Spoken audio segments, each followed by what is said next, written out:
Wildlife Federation's The Hide.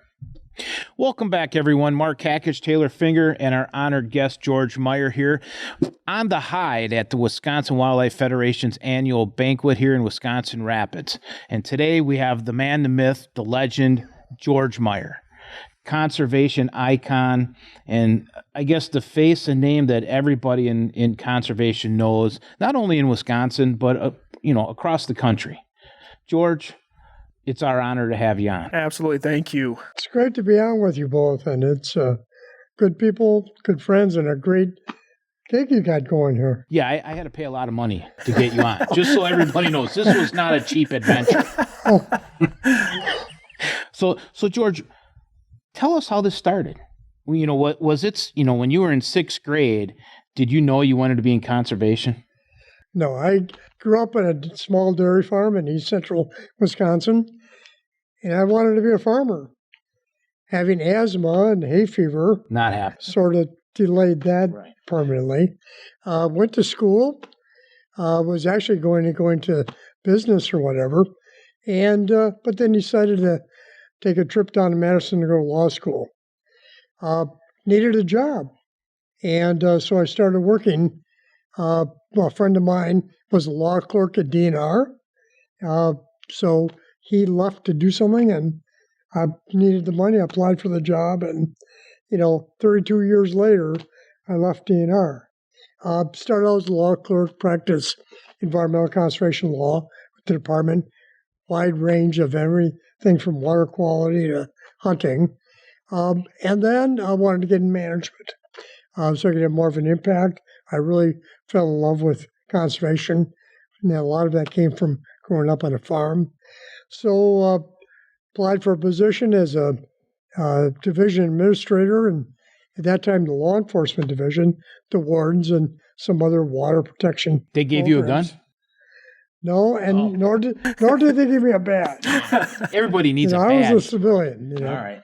And so I headed that division for about a dozen years. And if people remember, I got heavily involved in the off-reservation hunting, fishing, trapping, gathering issues of the Ojibwe Nation up north, ceded territory. And I led the state efforts in the negotiations. It also represented the department with the Attorney General on the legal issues in court, but also I was out on the boat landings in northern Wisconsin for 10 years. And that was sort of a tempering, hardening of the iron. Sure. Yeah, nothing controversial, I'm sure. And sort of became more well-known. And then when the position of secretary opened, I applied for that and eventually got that position as secretary. So as secretary, what was one or two of the most memorable happenings for you in your tenure in that position? Well, I can remember, along with Governor Thompson, opening the enclosure to allow elk to get back out. Yeah, significant. It was. I can remember being heavily involved in helping create this actually started even before I was secretary, of the strongest wetland protection rules on a state level in the country, which are still in existence. And the reason why we've been able to protect more wetlands in the state, those are two. And then there were tragic things. A couple of our employees died in a plane crash, and that was pretty traumatic. Probably the worst day of a career. I fly still with Larry Wasco, and he still talks about, those incidences as a pilot. It's something that, whether you're working for the department, you're up in the plane, it's something that they take very seriously. I remember having to tell a couple kids their dad died. Yeah. Yeah, that definitely, is... That's a day you never forget. Right. But, overall, it was a great career. When I was replaced as secretary, because of transition in governors. I can honestly say there were probably about 5 or 6 days of that job that I did enjoy. It was an honor to be able to work for the people of Wisconsin, the volunteers, great employees in the department. Some days were difficult, but they were still positive. Yeah, I mean, now you look at where conservation, the department, the federation, other stakeholder groups, I mean, from 1990 to today, it is completely different. I mean, the premise is still the same, but the road has definitely changed, right? It has. It's become much more difficult, and I respect the secretaries that followed, but they're way down the road to making conservation decisions and implementing programs is much more difficult. There's always controversy with the department. That's because this is an issue people have passion for, whether it's deer hunting or water quality, drinking water, every aspect, there's some controversy. And often DNR's the decision maker and there's people on both sides of an issue. And you make the best scientific judgment you can, getting citizen input. But now politics has intruded so much into the process that it becomes very, very difficult. Bruce Ross and I just had this conversation. Bruce Ross, Executive Director for Wisconsin Waterfowl Association. You know, we were talking sandhill cranes and a few other things the other day, and conservation is not red and it's not blue. Conservation should be conservation. And the politics that we have right now in every level of everything that we do, whether it's walking across the street or going fishing, right? It's there. And I think, you know, hopefully, you know, we can find some common ground very quickly. You look at the Natural Resources Board, there has been a significant turnover in the Natural Resources Board. And I think, for me personally, having the ability to almost start fresh with the Natural Resources Board, the department, and the public, I think that's kind of like a regeneration state for the state of conservation. And I look forward to, you know, Bill Smith and the folks on the board, Adam Payne, you know, with the department. I think he's showing, you know, a great skill set just from the get-go, you know, tackling issues already, you know, between wolves, which we don't talk about right now, but, you know, Creeks Meadows, you know, you name it, everything is coming to the surface. And I think he's walking in and he shows ready to handle, you know, what's coming at him. I'm really excited. Bill Smith and I worked together for many years. He is, and it's going to be outstanding chair of the Natural Resources Board. He's Agreed. Perfect for that job. I've known Adam for 30 years. He is the right person for the job. He has great knowledge.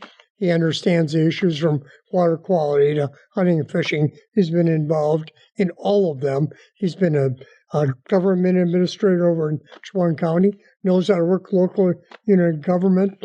He started working for the Department of Agriculture. Farmers are the backbone of conservation in the state. And he seems They're genuine. the habitat owners. He seems very genuine. He's been great as an employee. He's been reaching out to everybody to make sure that he understands what it is that we do, understands the issues. Again, it's refreshing that, you know, that he brings that intensity, brings that interest as part of this so he can understand what his responsibilities are. I am going to make sure he knows your name. There's a few others, you know, in our audience here today that I know after tomorrow he's going to know their name, but he's definitely, you know, going to know Taylor Finger. He has a smile on his face all the time, which is very disarming. Right. If you're an individual, you know you're talking to a real person who cares. Right. So, George, it's 2023. When you look at conservation and you look at the future of conservation, there's a few gaps that we have to fill. And one of the gaps that we have to fill is with the generation that is coming out of school right now, right? The Wisconsin Wildlife Federation is deeply embedded with a commitment to ensure that we narrow that gap as best we can. my daughter works for Taylor in the, and the Department of Natural Resources. I look at that age group of 15 years from now, they are going to start to carry the weight. Right now, they're kind of breaking into their careers. They got to earn it a little bit, work hard at it. But in 15 to 20 years, they are going to be the ones that are going to be carrying the weight, right? And I tell them every day that you go to work, make sure that you go to work with the passion and the love that you want to create a legacy that someday when you retire, somebody might have them in the middle and saying that, hey, this is the man, the myth, the legend, or hey, this is the woman that built the strongest foundation of the department. Who knows, right? So tell us about some of the things that you and the Wildlife Federation are doing to ensure the success. Well, you notice there's a little gray on top of my head? Not at all. Is that what that is? Well, if you look around You still got more than me, George. the meeting rooms of a lot of the conservation organizations, and whether it's men or women, there's a lot of gray out there. And about 10, 12 years ago, the Federation looked at that, and with Lil Pipping, who is one of our board members, and I really took on a task and created a program, the Conservation Leadership Corps program. We're celebrating 10 classes of that program at the Federation meeting. And we have a training program. It's for college students and some high school students on conservation leadership, advocacy, how policy plays a major role, how they can be involved in shaping good conservation policy. It is, no matter which role they take, private sector, public sector, maybe not even the conservation field, but somehow either as a volunteer or as a professional, work in conservation and how to be a leader and to basically, in one way, replace us. And I can tell you it is one of the most rewarding things that I've done. Education it's over